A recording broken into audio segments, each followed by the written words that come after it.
Apollo 16 United States Apollo space programme का 10वां crude mission था।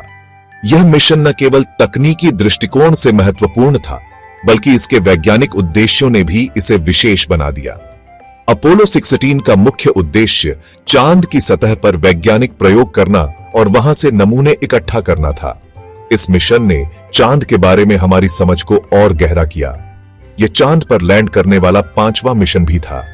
इससे पहले अपोलो 11, 12, 14 और 15 ने चांद पर सफलतापूर्वक लैंडिंग की थी। अपोलो 16 ने इन मिशनों की सफलता को आगे बढ़ाया और चांद के एक नए क्षेत्र की खोज की। इस मिशन के दौरान वैज्ञानिकों ने चांद की सतह के विभिन्न हिस्सों का अध्ययन किया और वहां की मिट्टी और चट्टानों के नमूने इकट्ठा किए। यह मिशन 16 अप्रैल 1972 को कैनेडी स्पेस सेंटर से लॉन्च हुआ था। लॉन्च के समय सैटर्न वी रॉकेट ने अपोलो 16 को अंतरिक्ष में भेजा। यह रॉकेट, जो अपने समय का सबसे शक्तिशाली रॉकेट था, ने अपोलो 16 को चांद की ओर भेजा। लॉन्च के बाद मिशन ने कई महत्वपूर्ण चरणों को पार किया, जिसमें पृथ्वी की कक्षा से बाहर निकलना और चांद की कक्षा में प्रवेश करना शामिल था। अपोलो 16 के क्रू में commander John young, lunar module pilot Charles Duke और कमांड मॉड्यूल पायलट केन मैटिंगली थे। ये तीनों अंतरिक्ष यात्री अपने अपने क्षेत्रों में विशेषज्ञ थे और उन्होंने इस मिशन के लिए कड़ी मेहनत और प्रशिक्षण किया था। जॉन यंग, जो पहले भी अंतरिक्ष में जा चुके थे, ने इस मिशन का नेतृत्व किया। चार्ल्स ड्यूक और केन मैटिंगली ने भी अपने अपने कार्यों को बखूबी निभाया। यंग और ड्यूक चांद पर उतरे, जबकि Mattingly command service module Caspar में चांद के ऑर्बिट में ही रहे। यंग और ड्यूक ने चांद की सतह पर कई वैज्ञानिक प्रयोग किए और वहां से नमूने इकट्ठा किए। उन्होंने चांद की सतह पर लगभग 3 दिन बिताए और इस दौरान उन्होंने कई महत्वपूर्ण जानकारियां जुटाई।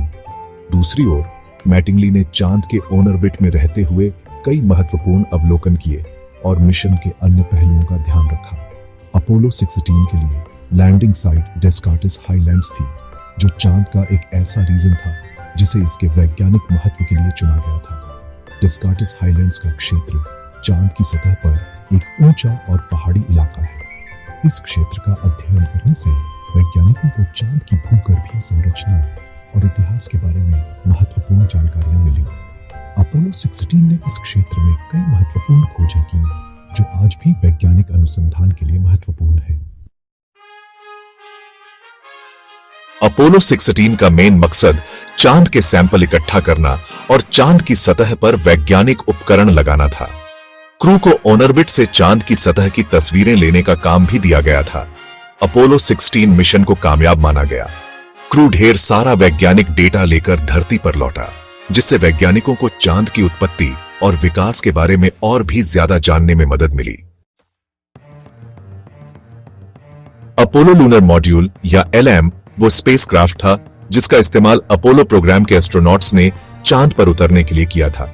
यह एक 2 स्टेज स्पेसक्राफ्ट था, जिसमें एक डिसेंट स्टेज और एक एसेंट स्टेज होता था।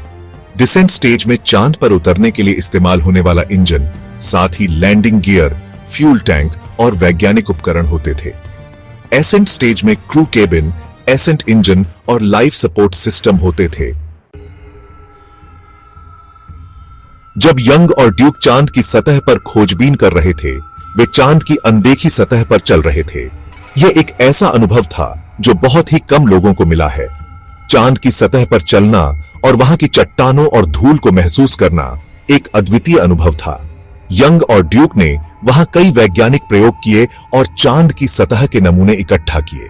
उन्होंने चांद की सतह पर कई किलोमीटर की दूरी तय की और वहां की भूगर्भीय संरचना का अध्ययन किया। तब मैटिंगली कमांड मॉड्यूल में चांद का चक्कर लगा रहे थे।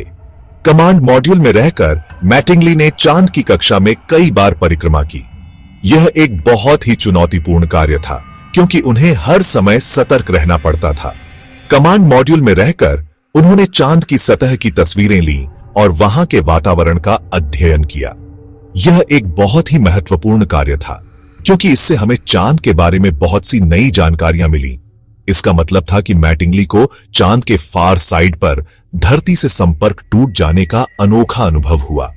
चांद के फार साइड पर होने का मतलब था कि वहां से धरती दिखाई नहीं देती थी। यह एक बहुत ही अलग थलग अनुभव था, क्योंकि वहां कोई भी संचार माध्यम नहीं था। मैटिंगली को इस दौरान बहुत ही अकेलापन महसूस हुआ, लेकिन उन्होंने अपने कार्य को पूरी निष्ठा के साथ पूरा किया। चांद के फार साइड पर होना सचमुच एक अलग थलग अनुभव था। वहां की शांति और सन्नाटा बहुत ही अद्वितीय था। वहां कोई भी आवाज नहीं थी, सिर्फ अपने दिल की धड़कन सुनाई देती थी। यह एक ऐसा अनुभव था जो बहुत ही कम लोगों को मिला है। चांद के फार साइड पर होने का मतलब था कि वहां से धरती की कोई झलक नहीं मिलती थी। यह एक बहुत ही अद्वितीय और अलग थलग अनुभव था। मैटिंगली बिल्कुल अकेले थे। धरती से संपर्क करने का कोई रास्ता नहीं था। यह एक बहुत ही चुनौतीपूर्ण समय था, क्योंकि उन्हें हर समय सतर्क रहना पड़ता था। कमांड मॉड्यूल में रहकर उन्होंने चांद की कक्षा में कई बार परिक्रमा की। यह एक बहुत ही महत्वपूर्ण कार्य था, क्योंकि इससे हमें चांद के बारे में बहुत सी नई जानकारियां मिली। मैटिंगली ने इस दौरान बहुत ही धैर्य और साहस का परिचय दिया। उन्होंने कई दिनों तक चांद का चक्कर लगाया। इस दौरान उन्होंने चांद की सतह की कई तस्वीरें ली और वहां के वातावरण का अध्ययन किया।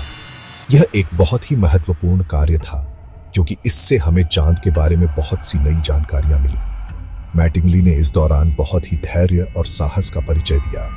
उन्होंने अपने कार्य को पूरी निष्ठा के साथ पूरा किया और हमें चांद के बारे में बहुत सी नई जानकारियां दी। वैज्ञानिक प्रयोग किए और तस्वीरें ली। इन प्रयोगों और तस्वीरों से हमें चांद के बारे में बहुत सी नई जानकारियां मिली। यह एक बहुत ही महत्वपूर्ण कार्य था, क्योंकि इससे हमें चांद के बारे में बहुत सी नई जानकारियां मिली। मैटिंगली ने इस दौरान बहुत ही धैर्य और साहस का परिचय दिया। उन्होंने अपने कार्य को पूरी निष्ठा के साथ पूरा किया और हमें चांद के बारे में बहुत सी नई जानकारियां दी। यह एक बहुत ही अद्वितीय और अलग थलग अनुभव था। चांद के फार साइड पर अपने समय के दौरान मैटिंगली ने कुछ ऐसा अनुभव किया जो पहले किसी इंसान ने अनुभव नहीं किया था। पूरी तरह से सन्नाटा। धरती से किसी भी रेडियो इंटरफेरेंस के बिना मैटिंगली एक अजीब सन्नाटे से घिरे हुए थे। बाद में उन्होंने इस अनुभव को विस्मयकारी और परेशान करने वाला दोनों बताया। ये अंतरिक्ष की विशालता और चांद के फार साइड पर अकेले होने की याद दिलाता था। डेस्कार्टस हाईलैंड्स, जहां यंग और ड्यूक उतरे थे, एक आकर्षक और चुनौतीपूर्ण जगह साबित हुई। सतह क्रेटर, बोल्डर और धूल से ढकी हुई थी। अंतरिक्ष यात्रियों को अपने स्पेसक्राफ्ट या स्पेस सूट को नुकसान पहुंचाने से बचने के लिए सावधान रहना पड़ा। उन्होंने इस इलाके का पता लगाने के लिए लूनर रोवर का इस्तेमाल किया और 16 मील से ज्यादा की दूरी तय की। चांद की सतह पर काम करना शारीरिक रूप से बहुत मेहनत का काम था। अंतरिक्ष यात्रियों ने भारी स्पेस सूट पहने हुए थे, जिससे चलना मुश्किल हो जाता था। चांद के कम गुरुत्वाकर्षण के कारण भी उन्हें थोड़ा समय लगा। चुनौतियों के बावजूद यंग और ड्यूक ने अपने मिशन के उद्देश्यों को सफलतापूर्वक पूरा किया। उन्होंने 200 पाउंड से ज्यादा चांद के सैंपल इकट्ठा किए। चांद की सतह पर 3 दिन बिताने के बाद यंग और ड्यूक के लिए चंद्र कक्षा में लौटने का समय आ गया था। वे लूनर मॉड्यूल के एसेंट स्टेज में चांद पर डिसेंट स्टेज को छोड़कर उड़ान भरे। उन्होंने कमांड मॉड्यूल के साथ डॉक किया और क्रू ने धरती पर वापसी की अपनी यात्रा शुरू की। अपोलो 16 मिशन 27 अप्रैल 1972 को प्रशांत महासागर में उतरा। अपोलो 16 एक सफल मिशन था, जो 16 अप्रैल 1972 को लॉन्च किया गया था। यह नासा के अपोलो कार्यक्रम का 10वां मानवयुक्त मिशन था और 5वां ऐसा मिशन था जिसमें इंसान चांद पर उतरे थे। इस मिशन का मुख्य उद्देश्य चांद के डेस्कार्ट्स हाईलैंड्स क्षेत्र का अन्वेषण करना था, जिसने चांद के बारे में हमारी समझ को बढ़ाया।